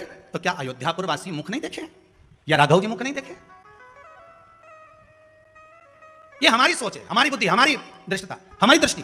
फिर निवेदन करूंगा, पापी को पापी नजर आता है, कपटी को कपटी नजर आता है, बेईमान को बेईमान नजर आता है, धर्मात्मा को धर्मात्मा नजर आता है, पुण्यात्मा को पुण्यात्मा नजर आता है, सत्कर्मी को सत्कर्मी नजर आता है। जिसकी जैसी सोच रहती है सामने वाला व्यक्ति वैसा नजर आता है। अगर मान लो पति चले भी गया पर परमात्मा ने उसको जीवित रखा है।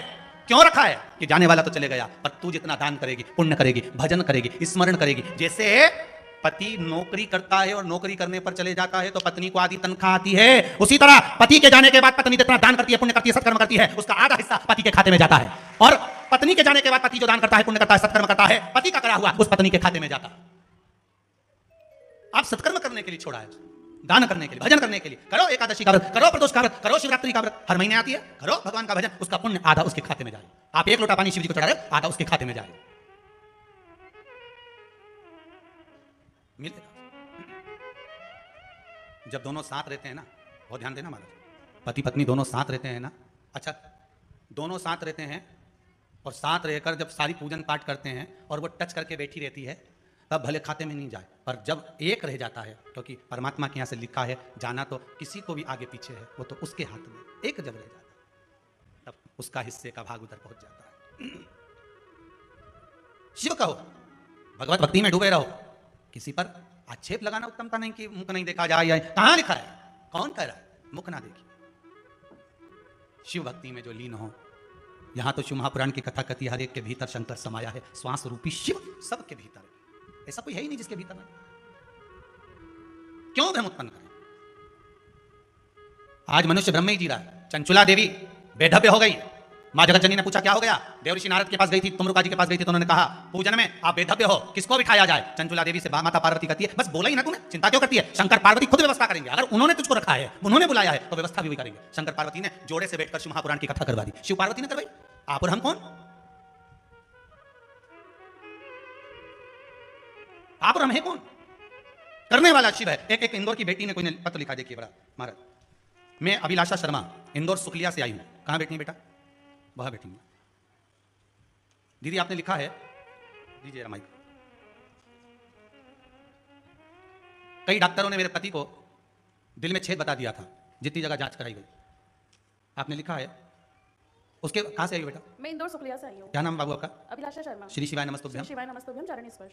अब पति ठीक है आपके? अब ठीक है मेरे हस्बैंड। क्या बता दिया था डॉक्टर ने? मेरे हस्बैंड को अप्रैल में दर्द हुआ था हार्ट में, तो उनकी जो भी जांचें हुई थी उसमें बताया था कि वॉल है इनको हार्ट में। पर लेकिन अभी हम 26 जून को यहाँ पे हमने दर्शन किए थे कुबरेश्वर धाम में। मैं ये विनती करी थी कि जब भी अगली जांच जो भी बोली रिपोर्ट की, जब भी अगर उनकी जांच करवानी है, TMT CT स्कैन का बोला था, तो 26 जून को विजिट किया था। आज मैं चौथे महीने में फिर आई हूँ तो उनकी सारी रिपोर्ट नॉर्मल आई है। नॉर्मल आ गई ना? बस ठीक है, बैठ जाइए। बाबा कृपा करें। CT स्कैन करवा लिया? करवा लिया? बस ठीक है, जांच सब आ गई, बस बाबा ने जान लिया। आप आए, उससे विनती करिए, आप विश्वास लेकर जाइए ना। कथा वाचने वाला शिव है, कथा सुनने वाला शिव है और कथा करवाने वाला भी शिव है।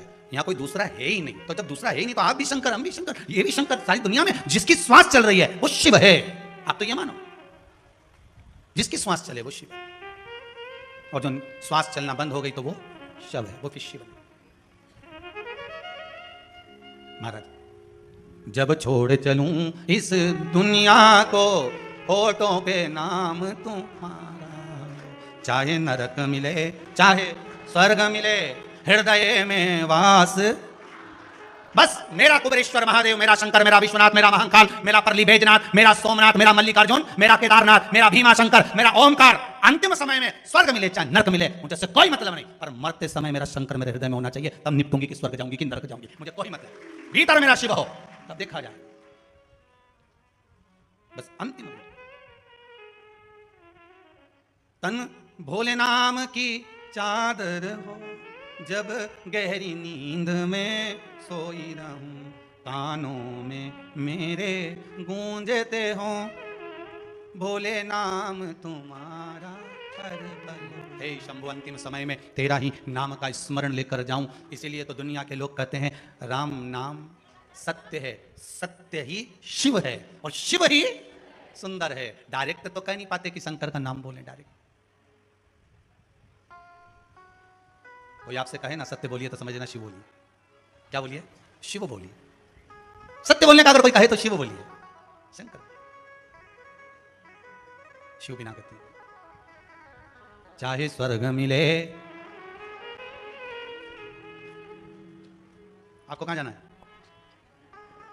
पहले विचार तो करें एक बार कि पहले निश्चित करा जाए कि कौन सी प्रॉपर्टी अपनी है। सिग्नेचर जहां होंगे वहीं तुम माने जाओगे। आपका जहां विचार हो बस वहीं रवाना करवा देते, जहां विचार हो। पर शिव महापुराण की कथा कहती है शंकर के भजन करने वाले को यम के दूत दूरबीन से भी नहीं देखते। चश्मे की तो बात ही खत्म कर दो। दूरबीन से भी यम के दूत शंकर का भजन करने वाले को दूरबीन से भी नहीं देखते। शिव के भजन करने वाले को अगर कोई देखता है तो वो नंदी पर बैठा हुआ मेरा महाकाल देखता है, दूसरा कोई देखता ही नहीं। कोई नहीं देखे, केवल शिव देखता है। ओघरदानी, त्रिकालदर्शी, कैलाशी, अविनाशी, इतना सुंदर नंदी पर चढ़कर आता है, हाथ में डमरू, त्रिशूल और जगतजननी जगदम्बा साथ में, और नंदी दौड़ता हुआ जाता है। और नंदी भी मुख हिलाते हिलाते कहता है बाबा बताओ किसके दरवाजे जाना है। शंकर भगवान कहते हैं जिसने शिव महापुराण की कथा सुनी हो उसी के दरवाजे पर आज ले चल, मुझे वहीं लेकर चल। और वहीं शिव पहुंच जाए, उसके द्वार पर चले। वहां हमारे दो ही रिश्तेदार, एक हमारे भोले बाबा, दूजी गौरा रानी सरकार। हमारे दो ही रिश्तेदार। हाँ तुम्हारे हो सकते हैं बहुत सारे, तुम्हारे तो बहुत हो सकते हैं, तुम्हारी रिश्तेदारी कोई कम है क्या? पर हमसे कोई पूछे तो हमारे दो ही हैं, एक शंकर जी एक पार्वती जी। बस ये दोनों इतने जोरदार हैं, जब याद करो जब बोलो तब हाजिर। नहीं आए तो पशुपति व्रत कर लो, हाजिर तुरंत। हमने एक माता जी ने लिखकर भेजा था पशुपति व्रत तो ऐसा है जैसे शंकर जी को कॉल कर रहे हैं, बस फोन किया और आया तुरंत। वाह शिव है। कोई कह रहे थे गुरुजी मंदिरों में सोमवार के दिन इतने दिए लगते हैं कि रोज दिवाली लगती है, हर सोमवार शंकर जी के सामने दिवाली। भाव है आपका, बाबा की कृपा है आप पर, बड़ी करुणा। महाराज शिव कथा करी, चंचुला देवी के मन में जो भाव जागृत हो गया था, बिंदु कथा का रसस्वादन कर रहे हैं। ब्रह्मा जी स्वयं भगवान के कहने पर सृष्टि को आगे बढ़ा रहे हैं, सृष्टि खंड को बढ़ाया। मनु शत्रुपा प्रकट करे, उत्तानपात प्रियवत कन्या देवहूति प्रसूति आकुति प्रकट करे। मनु शतरूपा के द्वारा जो सृष्टि को बढ़ाया गया, बस हम यहीं से समझ लें कि देखिए ब्रह्मदेव के बाद में अगर सृष्टि का कुछ क्रम बढ़ा है तो मनु और शतरूपा से बढ़ा, हृदय से दक्ष। संत मानवी उत्तानपात प्रियवत, उत्तानपात की दो धर्म पत्नियां थी, सुनीति और सुरुचि। एक नीति का पद बतला रही है, रुचि का पद बतला रही है। आपने श्रीमद् भागवत कथा में सुना होगा नीति और रुचि। एक नीति के पद पर लेकर जा रही है तो दूसरी रुचि के पद पर लेकर जा रही है। कभी कभी हमारा मार्ग भी ऐसा होना चाहिए। जैसे एक बार भगवान विष्णु सो रहे थे, शेषनाग की सैया पर शयन कर रहे थे, और भगवान विष्णु शेषनाग की सैया पर शयन करते करते भगवान ने एक स्वप्न देख लिया कि भगवान शंकर मेरे बैकुंठ में आकर सुंदर हाथ में डमरू लेकर त्रिशूल लेकर सुंदर आनंद से नाच रहे हैं। जैसे नृत्य की लीला का दर्शन भगवान ने करा, भगवान विष्णु उठ बैठे, तुरंत उठ के बैठे।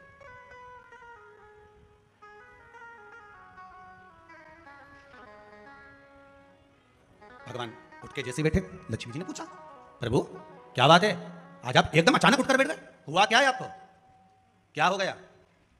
भगवान बोले लक्ष्मी मैंने आज स्वप्न देखा। क्या स्वप्न देख लिया आपने? आपने स्वप्न क्या देख लिया? देखा क्या है आपने स्वप्न? मैंने स्वप्न में देखा है देवादिदेव महादेव बैकुंठ आए और बैकुंठ में नृत्य कर रहे हैं। अच्छा, इसलिए मेरा मन कर रहा है कि मैं महादेव से मिलकर आऊं, चलो मेरे साथ। भगवान ने गरुण जी को बुलाया, गरुण जी आइए। भगवान गरुण को बुलाते उससे पहले माता लक्ष्मी ने कहा गरुण को मत बुला, मैं हाथी को बुला लेती हूं। गज को बुलाया, गज के ऊपर भगवान विष्णु और लक्ष्मी दोनों बैठे चले। अब ये दोनों जा रहे थे, भगवान शंकर को याद करते करते, शिव का गुणगान करते करते, शंकर का भजन करते करते, शिव स्मरण करते करते करते करते जैसे ही जा रहे थे, जाते जाते बीच रास्ते में उधर से देवादिदेव महादेव माता पार्वती के साथ आ रहे थे। देवादिदेव महादेव साथ, शंकर भगवान नारायण को देखे, नारायण शिव जी को देखे, दोनों की आंख में से अश्रु बह। भगवान नारायण ने हाथ जोड़कर पूछा देवादिदेव महादेव से, प्रभु आप कहां जा रहे हो? महादेव हाथ जोड़कर बोलते हैं आप ही से मिलने जा रहे थे। क्यों? शंकर भगवान बोले रात्रि के समय पर जब मैं नेत्र बंद करके बैठा हुआ था तब मैंने क्या स्वप्न देखा कि मैं बैकुंठ में पहुंच गया हूं और बैकुंठ में जाकर मैं नृत्य कर रहा हूं, तो मुझे लगा आप मुझे याद कर रहे हो, इसलिए मैं आपसे मिलने आ गया। भगवान विष्णु बोले यही कि यही स्वप्न मैंने भी देखा और आपसे मिलने के लिए चल दिया।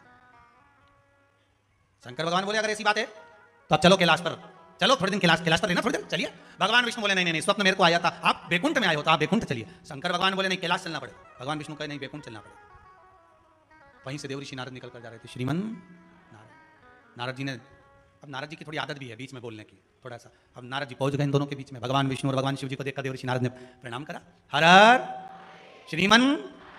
भगवान ने पूछा क्या बात है नारद जी? शंकर भगवान पूछे आओ नारद जी, आपका आदर है, सम्मान है, सत्कार है। नारद जी बोले बोलो प्रभु। तो भगवान बोले पहले बताओ नारद जी कि तुम क्यों आए, कैसे आए? नारद जी बोले आप दोनों खड़े थे तो मैंने सोचा मैं भी चल चलूं बीच में थोड़ी देर बातचीत करो। तो शंकर भगवान बोले बहुत अच्छे समय पर आयो। भगवान विष्णु बोले आप ही का इंतजार था, हम दोनों में थोड़ा सा विवाद चल रहा है, हम दोनों ने एक जैसा स्वप्न देखा है, दोनों एक दूसरे से मिलने जा रहे थे पर दोनों एक जगह रास्ते में मिल गए, चौराहे पर मिल गए। अब बात ऐसी है, मैं कह रहा हूं शंकर भगवान से कि आप बैकुंठ चलो, शंकर जी कह रहे हैं आप कैलाश चलो। अब आप बताओ कौन कहां जाए? नारद जी चुटैया घुमाएगा, बड़े बुरे फंसे। कभी कभी बीच में बोलने वालों की हालत खराब हो जाती है।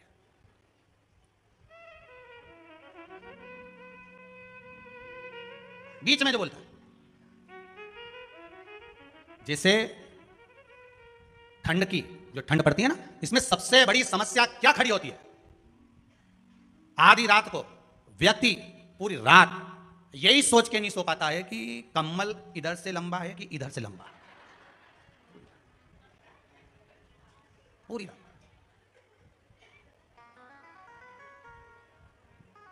कम्बल कहां से लंबा, पूरी रात यही नींद का झपका है और इसको ठंड लगे तो कम्बल मोड़े तो इधर से लंबा होगा, इधर से घुमाएगा, फिर देखेगा इधर से भी छोटा है, फिर पाँव लंबा करेगा, फिर कभी भी छोटा रह गया, अंगूठा बाहर है, फिर आखिरी में नींद नहीं आए तो उठ के बैठे, फिर कम्बल को देखे लंबा, तो क्या लंबा तो अच्छा है, फिर पाँव का बाहर निकल गया तो समझ भी नहीं आया।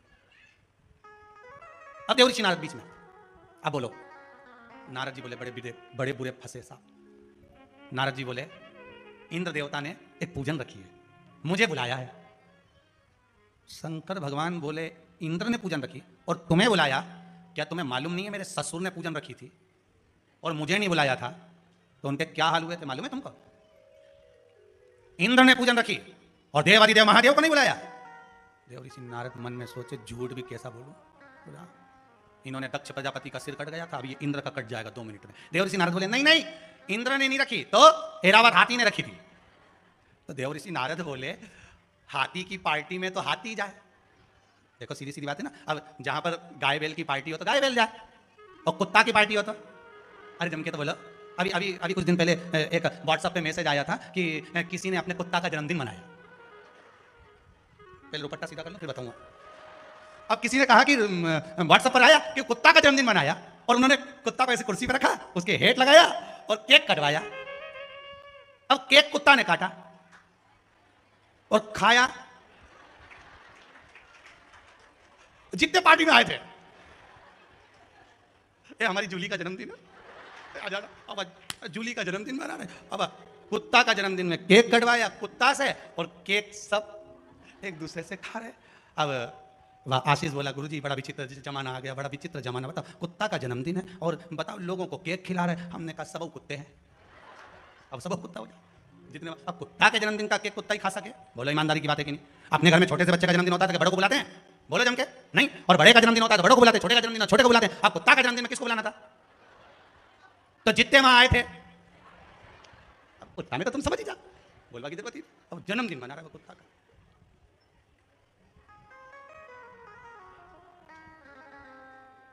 एक बात और समझ में नहीं आई, वो कुत्ता के जन्मदिन में गिफ्ट क्या कहलाए होंगे? गिफ्ट क्या रहा महाराज? बड़ा ध्यान दीजिएगा, शिव महापुराण की कथा कर रही भाव। जितना धन आप व्यर्थ की जगह पर खर्च करते हो, उसमें से एक अंश भी आप किसी गरीब की पढ़ाई पर, किसी गरीब के विवाह में, किसी गरीब के भोजन में खर्च कर दोगे तो जीवन का सबसे बड़ा सुख मिलेगा। जीवन का सबसे बड़ा सुख मिलेगा जो धन व्यर्थ की जगह पर खर्च कर, सत्कर्म की ओर लगा। देवऋषि नारद बोले हम तो बीच में फंस गए। भगवान शिव ने कहा ऐरावत हाथी का अगर कोई पूजन है तो वहां हाथी जाए, तुम क्या करने जा रहे? नारद जी मन में सोचे तो फिर फंस गए। अब नारद जी बोले प्रभु बताइए आप क्या करना है? अब निर्णय दो कि भगवान विष्णु कैलाश पर आएंगे कि भगवान शंकर बैकुंठ जाएंगे, निर्णय आप दीजिए। इतने में देवऋषि नारद तुरंत माता पार्वती जी की ओर देख कर बोले ये सारे निर्णय तो जगदम्बा ही दे सकती है, इसके सिवाय कोई नहीं दे सकता। और बिल्कुल सत्य है, जहां पर माता पिता बैठे हो बच्चों को थोड़ा कम बोलना चाहिए, बच्चों को थोड़ा कम बोलना चाहिए।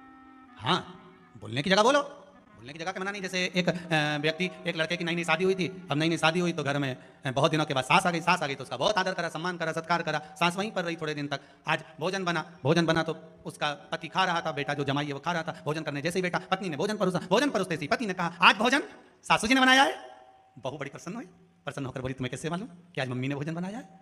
पति बोला बस मैं पहचान गया था कि मम्मी ने भोजन बनाया, सासू जी ने बनाया। तो तुम पहचाने कैसे?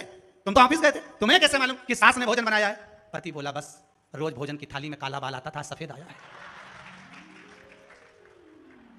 पहचानो। समझ में आ गया कि आज सास ने बनाया। बाल से पहचानो, यही है।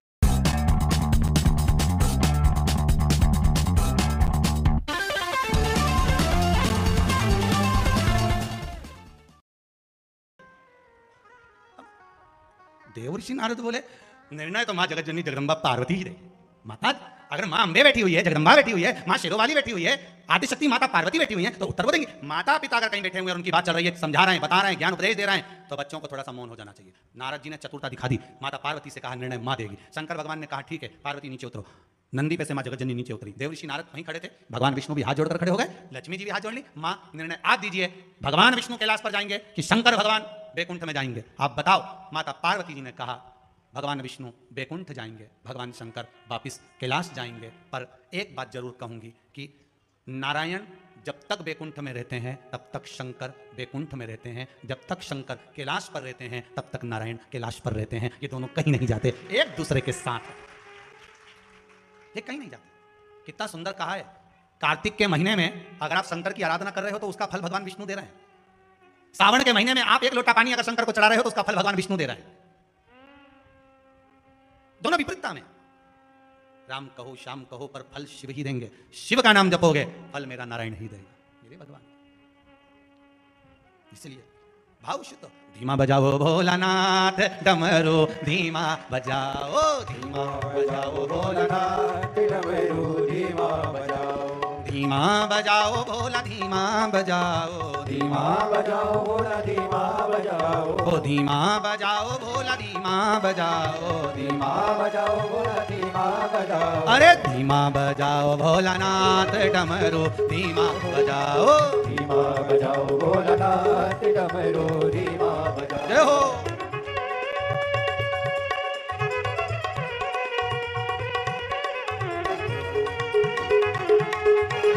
अरे भोले।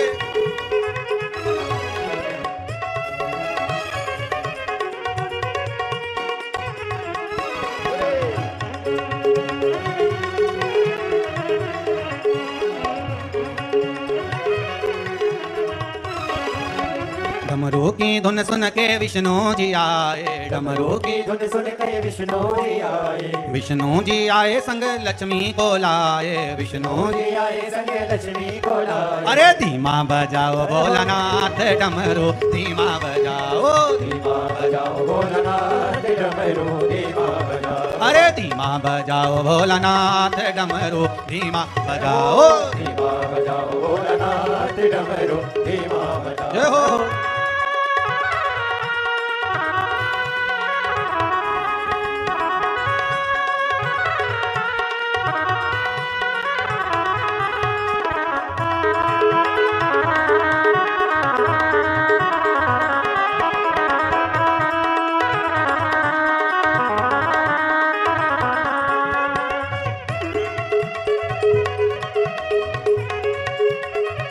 हर भोले।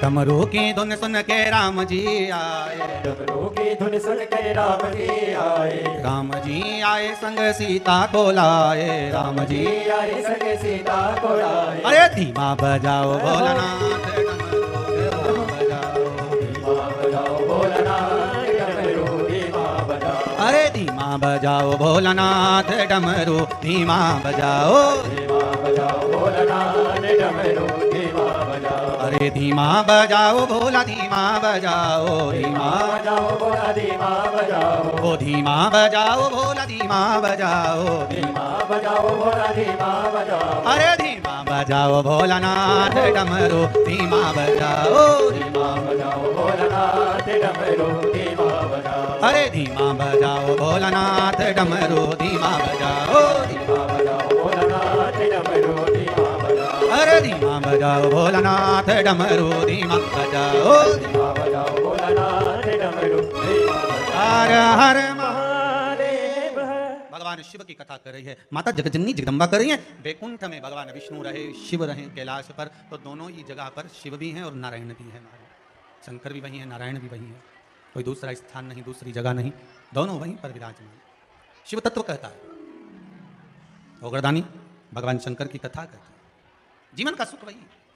ब्रह्मदेव सृष्टि का निर्माण कर रहे हैं, पर सृष्टि को रचने से पहले ब्रह्मा जी के मन में एक भाव और जागृत हो गया कि सृष्टि के निर्माण में मेरे भगवान ने कहा है कि पुरुष और स्त्री का निर्माण करना है।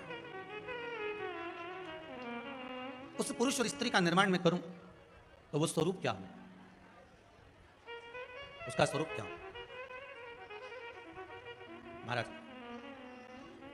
एक बात बहुत सावधानी से ध्यान रखिएगा, भगवान के मंदिर में आप जब भी प्रवेश करें, जिस भी भाव से आप शिव मंदिर में प्रवेश करें, चाहे राम मंदिर, चाहे कृष्ण मंदिर, चाहे नारायण का मंदिर, चाहे माँ का मंदिर, जगत जननी का हो, किसी भी मंदिर में प्रवेश करें, उस मंदिर की जो चौखट होती है, देहली होती है, उस पर कभी भी पाँव नहीं रखना चाहिए, लांग कर ही प्रवेश करना चाहिए।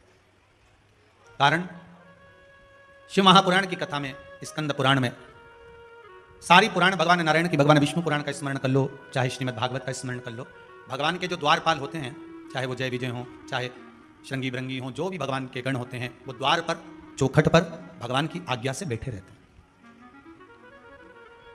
अब कई लोग कहते हैं गुरुजी किसी किसी मंदिर में चौखट नहीं होती, किसी किसी मंदिर में चौखट नहीं होती, सीधा खुला ओटला है, हॉल है, तो वहां का स्मरण क्या करा जाए।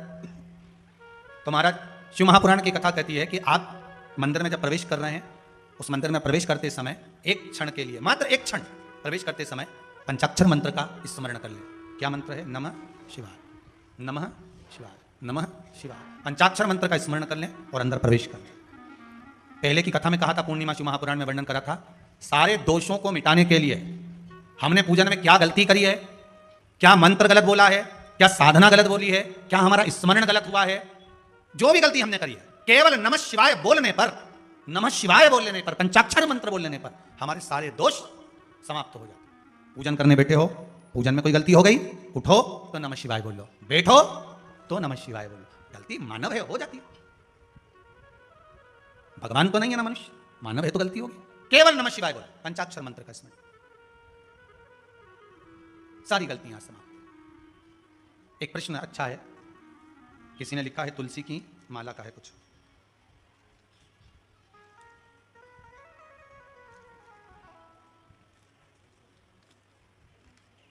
किसी ने लिखा है क्या तुलसी की माला से,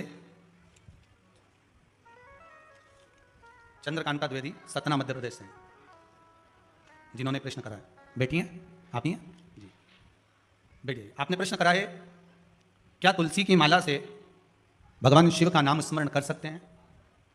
महाराज अभी कथा में वर्णन किया, नारायण की प्रियता शंकर में है, शंकर जी की प्रियता नारायण में है, दोनों में प्रियता।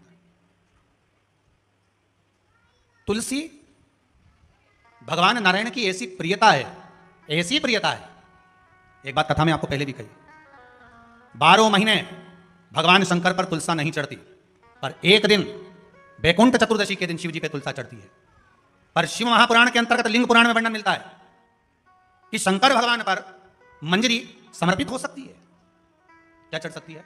मंजरी। मतलब तुलसी की जो संविदा होती है, माला बनती है, उससे यह सिद्ध होता है कि आप शंकर का गुणगान गा सकते हो, शिव स्मरण कर सकते हो। अब किसी ने एक प्रश्न पहले भी करा था कि रुद्राक्ष की माला से क्या हम भगवान विष्णु का भजन कर सकते हैं? क्यों नहीं कर सकते? क्यों नहीं कर सकते? भगवान शिव का स्मरण आप तुलसी की माला से भी कर सकते हो, और रुद्राक्ष की माला से आप भगवान नारायण का भी स्मरण कर सकते हो। अभी कथा में आया था कि भगवान माता पार्वती जी कह रही हैं कि प्रभु आप वैकुंठ में रहें, आप कैलाश में रहें, पर यह सिद्धता है कि आप दोनों में कोई भेद नहीं है। अगर दुनिया के लोग आप में भेद करेंगे तो वो कभी आपकी भक्ति प्राप्त नहीं कर सकते। रामचरितमानस में भी तुलसीदास जी ने ये लिखा कि जो शिव में भेद करेगा और राम में भेद करेगा वो राम को पाने का हकदार नहीं है।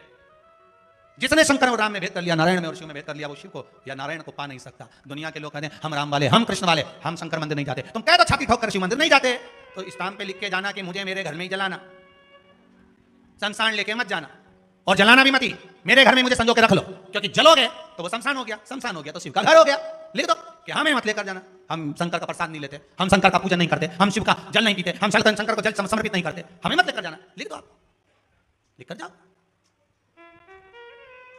राम बिना शिव नहीं है और शिव के बिना राम नहीं, नारायण के बिना शंकर नहीं, शंकर के बिना नारायण नहीं। यही सिद्धता भगवान बारंबार करे हैं। आज ब्रह्मा जी को भगवान शिव ने सृष्टि को बढ़ाने के लिए अपना अर्धनारीश्वर स्वरूप का दर्शन दिया है। बोल अर्धनारीश्वर भगवान की।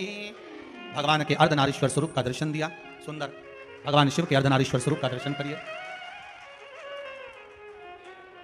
एक बार जोरदार ताली बजाते हुए भगवान शंकर के अर्धनारीश्वर स्वरूप का दर्शन का बोल अर्धनारीश्वर भगवान की। भगवान ब्रह्मदेव ने उस पावन दर्शन को कर भगवान शिव के चरणारविंद का रस स्वादन प्राप्त किया। आज अपन सब भगवान के इस पावन दर्शन का लाभ ले रहे हैं। कल कथा में सुंदर आगे के चरित्र का स्मरण करेंगे। अभी यजमान अर्धनारीश्वर भगवान का पूजन करेंगे। कुछ